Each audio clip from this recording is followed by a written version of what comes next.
Hello friends, welcome to my channel heaven of spices ಮಸಾಲೆಗಳ ಸ್ವರ್ಗ. ಇವತ್ತಿನ ದಿನ ತುಂಬ ಟೇಸ್ಟಿಯಾಗಿರುವಂಥ ರೈಸ್ನ ಮಾಡೋಣ. ನೀವು ಇದನ್ನು ಲಂಚ್ ಬಾಕ್ಸಿಗಾದರೂ ಹಾಕ್ಕೊಂಡು ಹೋಗ್ಬೋದು ಅಥವಾ ಬೆಳಿಗ್ಗೆ ಬ್ರೇಕ್ಫಾಸ್ಟಿಗೆ ಅಂತನಾದರೂ ಮಾಡ್ಕೊಳ್ಬೋದು. ಒಂದ್ಸರಿ ನೀವು ಪೌಡ್ರ್ ಮಾಡಿ ಇಟ್ಕೊಂಡು ನಿಮ್ಗೆ ಯಾವಾಗ ಬೇಕೋ ಅವಾಗ ಮಾಡ್ಕೊಳ್ಬೋದು. ಬನ್ನಿ ಶುರು ಮಾಡೋಣ. ಇಲ್ಲಿ ನಾನು ಒಂದು ದೊಡ್ಡ ಚಮಚದಷ್ಟು ಸಾಸಿವೆ ತೊಗೊಂಡಿದ್ದೀನಿ. ಹಾಗೆ ಒಂದು ಚಮಚದಷ್ಟು ಜೀರಿಗೆ, ಒಂದು ಹಿಡಿಯಷ್ಟು ಕರಿಬೇವು, ಹಾಗೆ ಒಂದು ಸ್ವಲ್ಪ ಹುಣಸೆಹಣ್ಣು,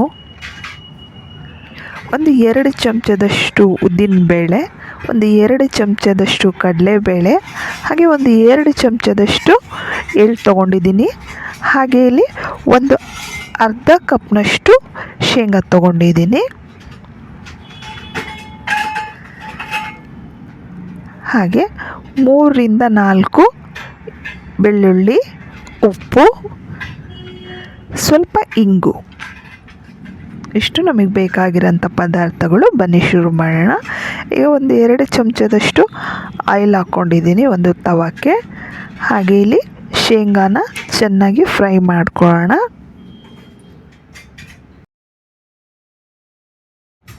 ಹಾಗೆ ಕಡಲೆಬೇಳೆ, ಉದ್ದಿನಬೇಳೆ, ಮಿಕ್ಕಿರೋ ಎಲ್ಲ ಪದಾರ್ಥಗಳನ್ನು ಒಂದಾಗಿದ ನಂತರ ಒಂದನ್ನು ಇದಕ್ಕೆ ಸೇರಿಸ್ತಾ ಚೆನ್ನಾಗಿ ಹುರ್ಕೊಳ್ಳೋಣ, ಹಸಿ ವಾಸನೆ ಹೋಗೋವರೆಗೂ.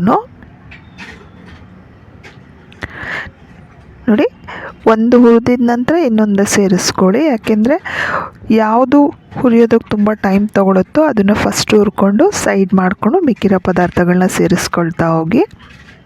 ನೋಡಿ, ಎಲ್ಲದನ್ನು ಚೆನ್ನಾಗಿ ಫ್ರೈ ಮಾಡ್ಕೊಳ್ಳೋಣ. ಹಾಗೆ ಕರಿಬೇವನ್ನು ಕೂಡ ಚೆನ್ನಾಗಿ ಹಸಿ ವಾಸನೆ ಹೋಗೋವರೆಗೂ ಚೆನ್ನಾಗಿ ಫ್ರೈ ಮಾಡ್ಕೊಳ್ಳೋಣ. ಇದಕ್ಕೆ 1 ಚಮಚದಷ್ಟು ಖಾರ ಪುಡಿ ಹಾಕ್ಕೊಂಡಿದ್ದೀನಿ. ಹಾಗೆ ಸ್ವಲ್ಪ ಉಪ್ಪು ಹಾಕ್ಕೊಂಡು ಇದನ್ನು ರುಬ್ಕೊಳ್ಳೋಣ.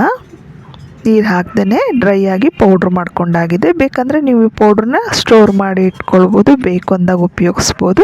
ನೀವು ಇಲ್ಲಿ ಖಾರ ಪುಡಿ ಬದಲಾಗಿ ಮೆಣಸಿನ್ಕಾಯಿ ಕೂಡ ಉಪಯೋಗಿಸ್ಬೋದು, ಒಣ ಮೆಣಸಿನ್ಕಾಯಿನ ಹುರಿದು ಉಪಯೋಗಿಸ್ಬೋದು. ಒಂದು 2ರಿಂದ 3 ಚಮಚದಷ್ಟು ಎಣ್ಣೆ ಹಾಕ್ಕೊಂಡು ಎಣ್ಣೆ ಕಾದಿದ ನಂತರ ಇದಕ್ಕೆ ಸ್ವಲ್ಪ ಜೀರಿಗೆ ಸೇರಿಸೋಣ.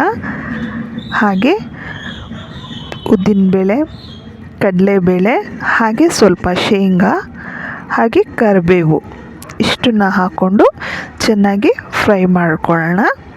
ನೀವು ಬೇಕು ಅಂದರೆ ಇಲ್ಲಿ ಗೋಡಂಬಿ ಕೂಡ ಯೂಸ್ ಮಾಡ್ಬೋದು. ನೀವು ಒಂದು ಸಾರಿ ಈ ಪೌಡ್ರನ್ನ ಮಾಡಿಟ್ಕೊಂಡ್ರೆ ನಿಮಗೆ ಬೇಕು ಅಂದಾಗಲೆಲ್ಲ ಈ ರೀತಿಯಾಗಿ ಒಗ್ಗರಣೆ ಹಾಕ್ಕೊಂಡು ಆ ಪೌಡ್ರನ್ನ ಸೇರಿಸ್ಕೊಂಡು ನೀವು ರೈಸ್ ಮಾಡ್ಕೊಂಡು ತಿನ್ಬೋದು. ನೋಡಿ, ಆದಷ್ಟು ಅನ್ನನ ಉದುರಾಗಿ ಮಾಡ್ಕೊಳ್ಳಿ. ನೋಡಿ, ಒಗ್ಗರಣೆಗೆ ಮಾಡಿಟ್ಕೊಂಡಿರೋಂಥ ಅನ್ನ ಸೇರಿಸಿ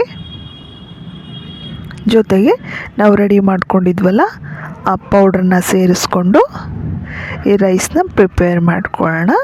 ನೋಡಿ,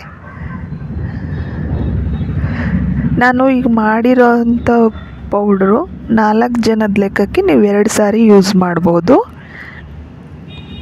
ನೀವು ತುಂಬ ಜಾಸ್ತಿ ಜನ ಇದ್ದೀರ ಅಂದರೆ ಇಷ್ಟು ಪೌಡ್ರು ನಿಮಗೆ ಒಂದೇ ಸರಿಗೆ ಬೇಕಾಗುತ್ತೆ. ನಾನಿಲ್ಲಿ ಕೇವಲ 4 ಜನದ ಲೆಕ್ಕಕ್ಕೆ ಹೇಳ್ತಾ ಇದ್ದೀನಿ. 4 ಜನದ ಲೆಕ್ಕಕ್ಕೆ ನೀವು ಈ ಪೌಡ್ರನ್ನ 2 ಟೈಮಲ್ಲಿ ಯೂಸ್ ಮಾಡ್ಬೋದು. ಸೊ ನಿಮಗೆ ಎಷ್ಟು ಬೇಕೋ ನೀವು ಅದ್ರ ಮೇಲೆ ನಾನು ಹೇಳಿದ ಕ್ವಾಂಟಿಟಿಲಿ ಜಾಸ್ತಿ ಕಡಿಮೆ ಮಾಡಿಕೊಂಡು ರೆಡಿ ಮಾಡ್ಕೊಳ್ಬೋದು.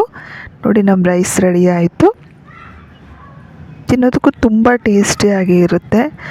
ಈ ಕರಿಬೇವು ಶೇಂಗಾದ ರೈಸ್ನ ಖಂಡಿತ ಟ್ರೈ ಮಾಡಿ ಹೇಗೆ ಅನ್ನಿಸ್ತು ಅನ್ನೋದನ್ನು ತಿಳಿಸೋದನ್ನು ಮರಿಬೇಡಿ. ನೋಡಿ, ಎಷ್ಟು ನೋಡೋದಕ್ಕೂ ಟೇಸ್ಟಿಯಾಗಿ ರುಚಿಯಾಗಿ ಕಾಣಿಸ್ತಾ ಇದೆ. ತಿನ್ನೋದಕ್ಕೂ ಅಷ್ಟೇ ರುಚಿಯಾಗಿರುತ್ತೆ. ಕರಿಬೇವು ಶೇಂಗಾ ಎಲ್ಲ ಇರೋದರಿಂದ ಆರೋಗ್ಯಕ್ಕೂ ತುಂಬ ಒಳ್ಳೆಯದು. ವಿಡಿಯೋ ನೋಡಿದ್ದಕ್ಕೆ ಧನ್ಯವಾದಗಳು.